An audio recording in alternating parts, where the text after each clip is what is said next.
Now, the word Satan is a Hebrew word, and it literally means adversary. But he goes by many other names. We often know him as the devil. That's the Greek word diabolos.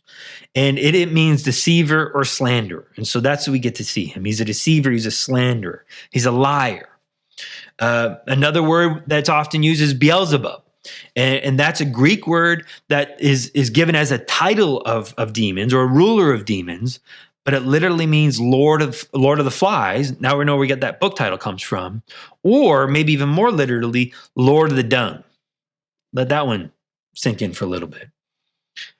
But on the other side, he was also known as Lucifer, which means the morning star. Or we see him in Genesis 3 as the serpent, or in Revelation 12 as the great dragon. Many names, many titles, all describing Satan. And he's much more than just a concept. He's much more than just a characterization of evil. He is an actual being, created by God, an actual being.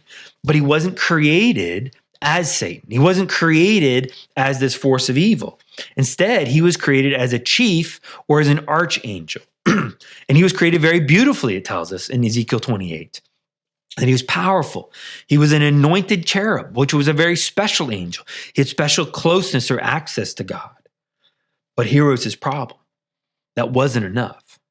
It wasn't enough to be at the top and a chief of angels. It wasn't enough to be close to God. Ultimately, he wanted to be God.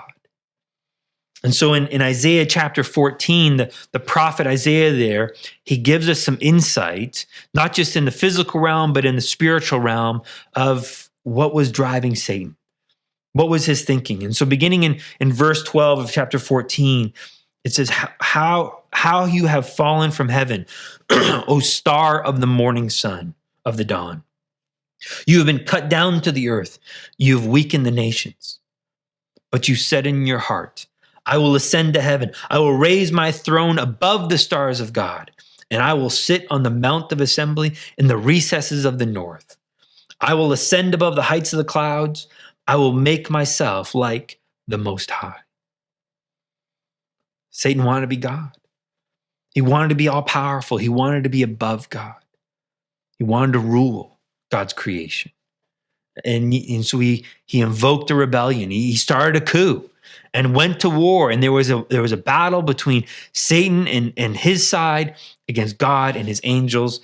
And Satan eventually lost, and he's thrust out. He's cast out of heaven. And we see this in Revelation 12, verse 9. And the great dragon was thrown down, the serpent of old who is called the devil and Satan, who deceives the whole world.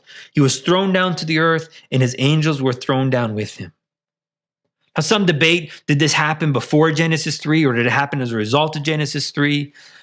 I don't know. I don't have a strong opinion one way or another. All I know is it happened, that there was a war, there was a battle, and Satan has been cast out of heaven. And now he's here on earth, and he's attempting to deceive the whole world. That's his goal. That's his major weapon, is deception. But what we also see here is he's not alone. That what we see now are these demons that were cast out with him. And so these demons were the 1/3 of the angels that followed Satan. And so think about that. He was able to convince 1/3 of all the angels to go against God and his angels.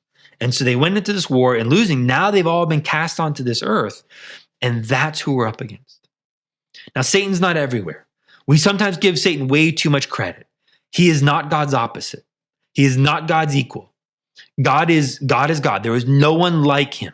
There is no one even close to him. There is God and then everyone else below.